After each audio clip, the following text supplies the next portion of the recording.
Assalamualaikum, apa kabar siswa-siswi ibu? Kalian semua dalam keadaan sehat bukan? Nah, hari ini kita mulai belajar lagi dalam pembelajaran sejarah Indonesia masih dengan kelas virtual.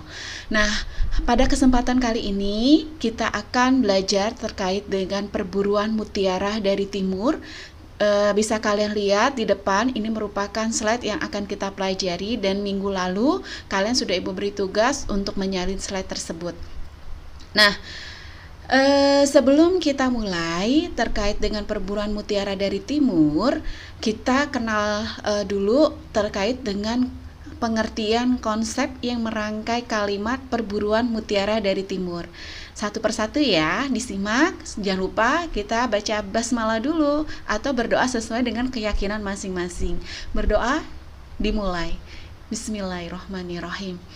Oke, baik siswa-siswi ibu, di video ini nanti ada beberapa pertanyaan, nanti ibu lontarkan, silakan nanti kalian komen dalam komentar ya, dalam kolom komentar untuk kalian jawab pertanyaan tersebut. Nah, sebelumnya kita lanjut, yaitu konsep perburuan mutiara dari timur. Nah, apa sih arti perburuan? Apa arti mutiara? Dan apa itu timur? Jadi, perburuan itu adalah berdasarkan Kamus Bahasa Indonesia. Perburuan artinya sebuah aktivitas mencari, berarti ini adalah sesuatu yang disengaja. Nah, sedangkan mutiara di sini adalah sebuah benda di mana benda tersebut memiliki nilai ekonomis yang sangat tinggi dan sangat berharga. Nah, kemudian timur ini menurut Kamus Besar Bahasa Indonesia ini bisa menunjukkan sebuah bangsa, orang, atau sebuah benua, yaitu benua di wilayah Asia Timur. Nah, maka arti dari secara keseluruhan perburuan mutiara dari timur adalah proses atau kegiatan mencari barang yang sangat berharga di wilayah benua Asia Timur. Nah, sampai di sini mudah-mudahan kalian bisa menyimak penjelasan dari ibu. Kita lanjut ya nak ya. Nah, kemudian di depan kalian bisa melihat ada dua gambar, satu peta dan satu adalah kapal. Kita lihat ya. Nah, yang sedang moving tadi itu adalah kapal layar, merupakan alat tradisional dalam menjelajahi perairan, baik laut maupun samudra, karena masih menggunakan tenaga angin. Ya, dari mana kita tahu? Karena kapal tersebut mengembangkan layar, ya, banyak sekali layar di sini. Nah, untuk menggerakkannya itu mereka menggunakan tenaga angin. Nah, kemudian yang kedua, yang saking tadi itu adalah gambar peta dunia. Perlu kalian ketahui, peta dunia ini digambar pertama kali pada abad ke-17 atau sekitar tahun 1600-an. Nah, baik, kita lanjut. Nah, itu semua merupakan terkait dengan materi yang akan kita pelajari, yaitu terkait dengan penjelajahan samudra. Nah, di depan kalian bisa lihat ada dua tokoh, ya, dua gambar laki-laki, ya, menggunakan jubah, menggunakan baju yang terlihat sangat kuno, ya. Baju ini ada sekitar abad ke-15 atau sekitar tahun 1600-an. Nah, kalian bisa lihat di sini, ya, sekitar abad 14 ya, tahun 1500 dan 1600-an ya, sekitar abad ke-15. Nah, kita lihat tokoh yang pertama. Mungkin kalian pernah lihat dua tokoh ini. Kita lihat ya bersama-sama siapa ini. Oke, sudah nampak di depan layar. Nama dari tokoh tersebut biasa kalian eja adalah Alfonso de Albuquerque. Betul ya? Kalian suka mengeja seperti itu? Atau ada yang mengeja Alfonso de Albuquerque. Kalau keke itu bukan boneka ya. Nah, yang betul adalah ejaannya adalah Alfonso d'Albuquerque. Alfonso d'Albuquerque. Albuquerque. Jadi itu adalah ejaan untuk bahasa Portugis untuk menyebut nama Alfonso de Albuquerque. Jadi bukan Alfonso de Albuquerque lagi ya. Oke, sudah kalian simak. Kita lihat tokoh selanjutnya. Ya betul, ini adalah Christopher Columbus. Mungkin nama tersebut sering kalian dengar dan merupakan nama dari salah satu tokoh yang sangat legendaris yang disebut sebagai penemu benua Amerika. Nah, kedua tokoh ini berasal dari negara mana? Silakan kalian tulis di dalam kolom komentar. Dua tokoh tersebut antara Alfonso de Albuquerque dan Christopher Columbus berasal dari negara mana? Oke, selanjutnya di depan Ibu tampilkan ada dua peta. Yang pertama adalah peta Portugis dan yang kedua adalah peta Kepulauan Maluku. Nah, Kepulauan Maluku itu adanya di Indonesia ya nak ya. Di Indonesia di sebelah timur atau kalau kalian berdasarkan zona waktu itu adalah waktu Indonesia Timur ya. Nah, apa hubungan antara Portugis dengan Maluku sekitar abad ke-14 ya, abad 14, abad ke-15, apa ya kira-kira hubungannya? Nanti kita simak dan kita pelajari bersama. Oke, kita lanjut. Minggu lalu Bu Ita sudah memberikan tugas ini ya nak ya, kita skip. Kalian sudah mengerjakan, ada beberapa yang sudah Ibu nilai, ada yang belum, on the process ya, karena Bu Ita mengajar kurang lebih 14 kelas. Jadi ngantri ya nak ya, satu persatu. Nah, kemudian kita masuk ke dalam materi. Nah, kok yang akan kita pelajari itu penjelajahan samudra. Kenapa yang muncul adalah kolonialisme dan imperialisme? Apa hubungannya ya? Baik, sebelum kita bahas apa itu kolonialisme dan apa itu imperialisme, Ibu akan menjelaskan bahwa dua paham yang ada di depan kalian ini, kolonialisme dan imperialisme ini tentu sangat berhubungan dengan penjelajahan samudra. Hubungannya apa?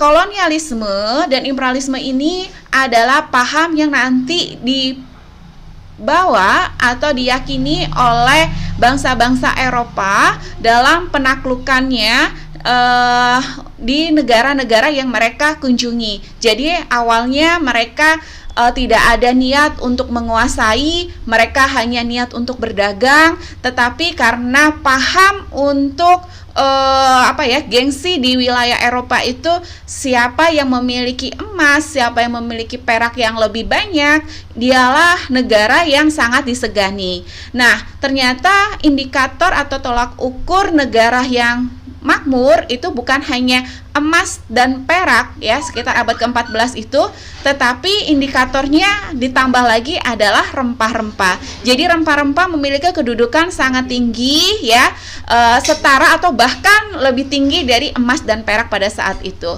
Oke, baik, kita mulai ya.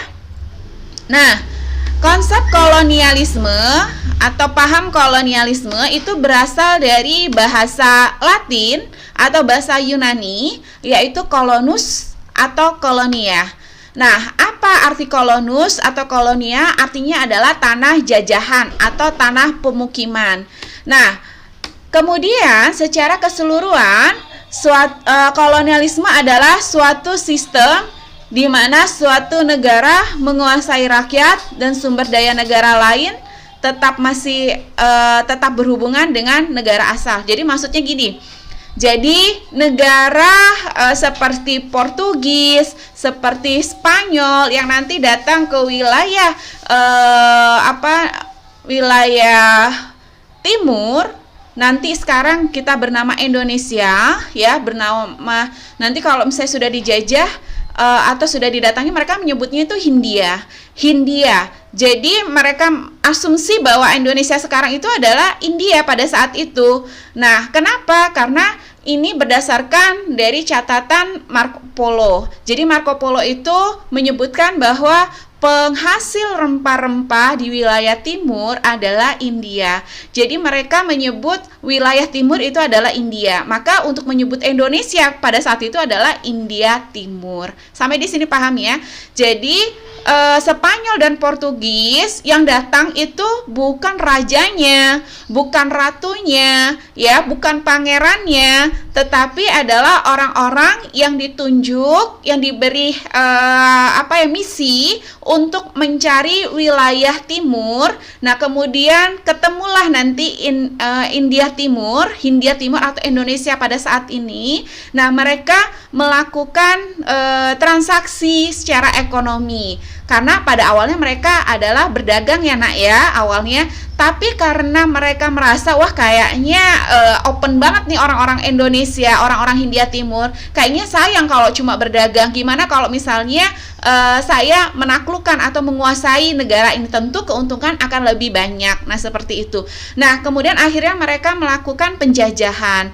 Nah ketika mereka berhasil menjajah atau menguasai wilayah Hindia Timur, mereka atau kelompok ini itu masih masih melakukan hubungan dengan negara asalnya atau disebut sebagai motherland. Nah, ini yang disebut dengan konsep kolonialisme. Sampai di sini paham ya, Nak ya? Oke, tentang konsep kolonialisme Ibu yakin insya Allah kalian semua paham.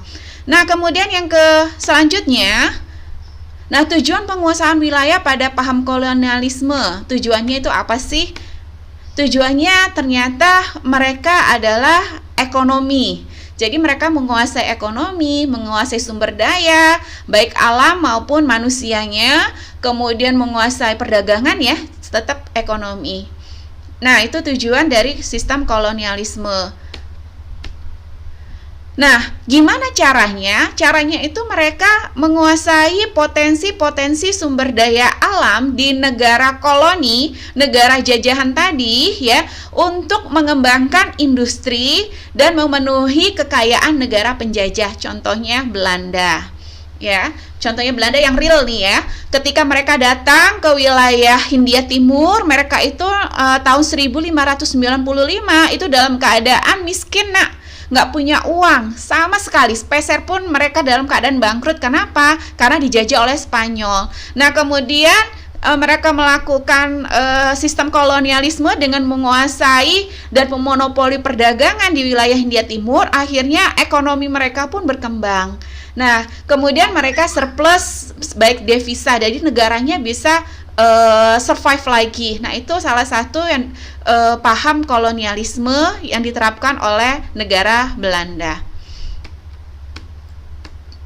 Nah sekarang kita masuk ke paham imperialisme. Paham imperialisme itu apa sih? Nah imperialisme itu juga berasal dari bahasa Yunani ya, yaitu imperator. Imperator itu apa? Memerintah. Kemudian imperium. Imperium itu merupakan kerajaan besar yang memiliki daerah jajahan yang sangat luas. Jadi intinya sama, mereka melakukan penaklukan di daerah-daerah yang mereka anggap memiliki potensi-potensi, baik itu terkait dengan sumber daya alam maupun sumber daya manusia. Intinya adalah tujuannya adalah ekonomi. Nah, secara keseluruhan, jadi imperialisme itu adalah usaha memperluas wilayah kekuasaan di negara untuk menguasai negara lain. Ya, jadi mereka masih melakukan hubungan juga dengan negara asalnya atau motherlandnya. Jadi hubungannya dalam bentuk apa, Bu? Salah satunya mereka menyumbang atau membayar pajak ya, upeti kepada negara induknya atau motherlandnya. Itu salah satu hubungannya. Kenapa kok mereka masih melakukan hubungannya? Karena kelompok tersebut ketika melakukan penjelajahan samudra, mereka itu mendapat modal, ya. Mereka didanai oleh negaranya, ada yang dari negaranya, kemudian dari pengusaha-pengusaha swasta lainnya yang memiliki uang. Jadi mereka masih memiliki hubungan yang sangat kuat terhadap negara induknya. Nah, kemudian gimana sih caranya? Cara dari sistem imperialisme ini antara lain menjajah secara langsung dari suatu negara terhadap negara lainnya. Ya, jadi kelompok ini datang sama dengan paham kolonialisme, mereka datang, kemudian tapi langsung dikontrol dari kerajaannya gitu. Jadi mereka masih menggunakan komunikasi ya, tetapi masih istilahnya menggunakan perwakilan di negara jajahan. Kenapa menggunakan negara kelompok atau perseorangan untuk mewakili rajanya? Karena memang jarak ya nak ya, jarak terkait dengan jarak yang sangat jauh. Nah, demikian itu tentang pengertian imperialisme. Nah, imperialisme itu dibagi menjadi dua, imperialisme kuno dan imperialisme modern. Nah, sekarang tulis di kolom komentar apa yang disebut dengan imperialisme kuno dan imperialisme modern. Ya, berdasarkan jenisnya, imperialisme terbagi menjadi dua, yaitu imperialisme kuno dan imperialisme modern. Nah, silakan kalian tulis di kolom komentar jawabannya ya nak ya. Nah, di slide kalian bisa lihat, jadi perbedaan berdasarkan tujuan antara paham kolonialisme dan imperialisme itu apa sih? Jadi kolonialisme itu tujuannya menguras habis sumber daya alam dari negara koloni atau negara yang dijajah untuk diangkut ke negara induk. Ya, jadi biasanya sistem kolonialisme ini tidak memberikan keuntungan atau tidak memikirkan nasib dari negara koloni. Yang mereka pikirkan bagaimana keuntungan yang mereka dapat besar untuk negara induknya. Nah, sedangkan paham imperialisme itu tujuannya dia selain ekonomi, dia juga menanamkan pengaruh pada semua bidang kehidupan ya negara yang dijajah. Nah, kemudian perbedaan dari segi kepentingannya, imperialisme kuno itu dorongan untuk kepentingan mencari tanah jajahan karena keinginan mencapai kejayaan atau glory, memiliki kekayaan atau gold, menyebarkan agama atau gospel. Jadi bedanya dengan imperialisme modern, imperialisme kuno ini memiliki semboyan 3G. Gold, gospel, glory, kekayaan, kejayaan, dan menyebarkan agama. Ini nanti terkait dengan imperialisme yang akan kita bahas ketika negara Spanyol dan negara Portugis melakukan penjelajahan pertama kali ke wilayah timur. Nah, selanjutnya imperialisme modern itu dorongan kepentingan ekonomi, keinginan negara penjajah mengembangkan perekonomiannya dan memenuhi kebutuhan industri di mana negara jajahan sebagai sumber penghasil bahan mentah dan tempat pemasaran hasil industri. Jadi kalau imperialisme modern itu selain dorongan ekonomi, negara penjajah itu ingin mengembangkan bisnisnya ya, mengembangkan bisnisnya dalam bidang perindustrian. Jadi mereka memiliki hasil industri. Hasil industri ini tentunya butuh bahan bakar atau bahan-bahan untuk bahan mentah untuk menunjang industrinya itu. Kemudian mereka ambil dari negara koloni, mereka bawa pulang, kemudian mereka olah bahan-bahan mentah tersebut. Kemudian setelah jadi ya, ada yang dikonsumsi sendiri di negaranya. Kemudian sisanya dijual di negara koloni untuk apa? Untuk mendapat keuntungan yang sangat besar. Nah, demikian terkait dengan imperialisme modern.